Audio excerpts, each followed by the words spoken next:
Okay, so one of the things that occurred to me as I was playing around with the new 3.0 release, and specifically around the new blend capability, was what's the impact on how we approach kind of parallel processing in presets? So in this example, I'm going straight to kind of a pretty complex signal path in terms of a full wet, dry, wet.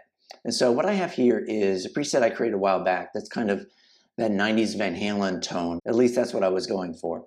And if you're not familiar with that, what he would do there is he would run a wet, dry, wet setup to where he'd run 3 amps. Down the middle, you've got a relatively dry signal, and then the left and right, he's doing a pitch shift for some chorusing and then adding in his other kind of ambient effects. And so that's what I built out here. Just a quick run through of this.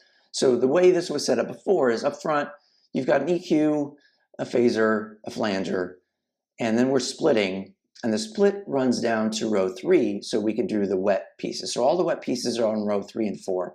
And then the dry, we have an amp, we have a cabinet. I have a second amp here just because I wanted to try different kinds of amps, but for the most part, we're just going to stick with this one. And then on the wet paths, each path has an amp, a cabinet. We're doing a pitch shifter. One is going up 9, the other one's going down 9. So this is a fine pitch adjustment just to get some chorusing effect. And then we've got delay, reverb. And then I've got a utility gain on the end to kind of adjust the levels. And so this allows you to mix in like how much wet do you want. So just to kind of remember, this is what this preset sounds like.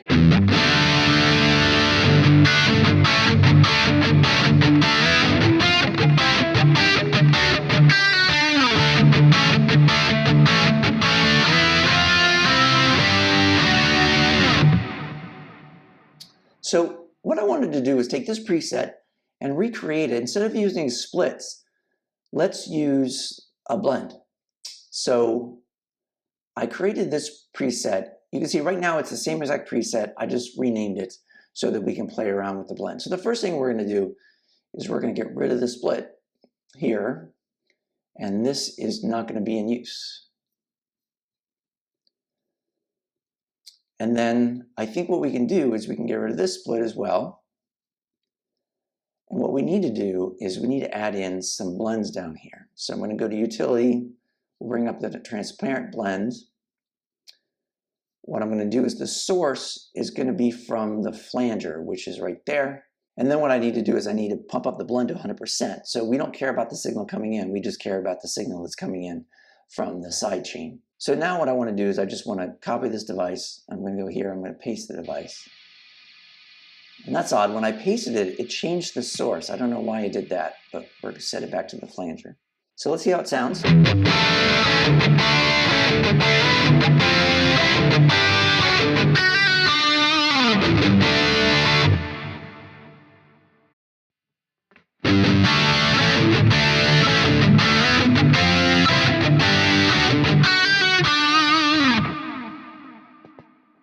Is it just me or do they sound different?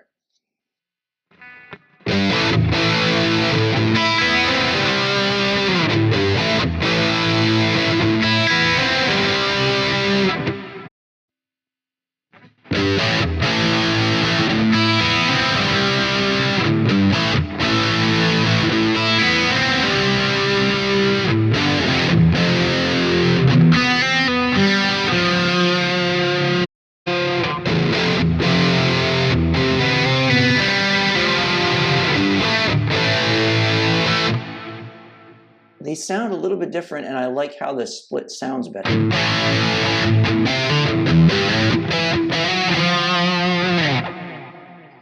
We look at our CPU usage, we're in the upper 60s. So same. Yeah, the CPU usage is basically exactly the same.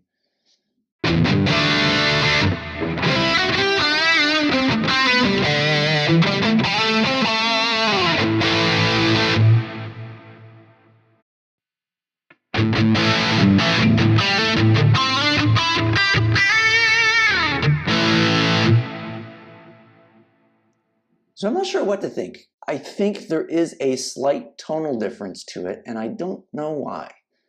Maybe something to do with how the sidechain works from this block to this block.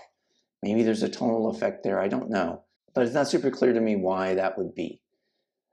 From a CPU usage standpoint, it's basically a wash that uses about the same amount of CPU.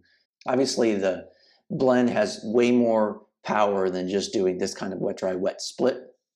You can position the blend anywhere you want to in the chain, and so that gives you a lot of flexibility, but we're not getting into that today. I just wanted to see what the difference was in doing this kind of wet, dry, wet preset with using splitters versus using the blend. And I think we've established that it's pretty much the same. They do sound slightly different, but they use the same amount of CPU. I don't know that there's really a benefit on one over the other. I think I'll stick with the splitter because I think it sounds just a little bit better to my ear, but that could just be this preset. So this was just kind of further exploration of the 3.0 release. I hope you found it helpful, and thanks for watching.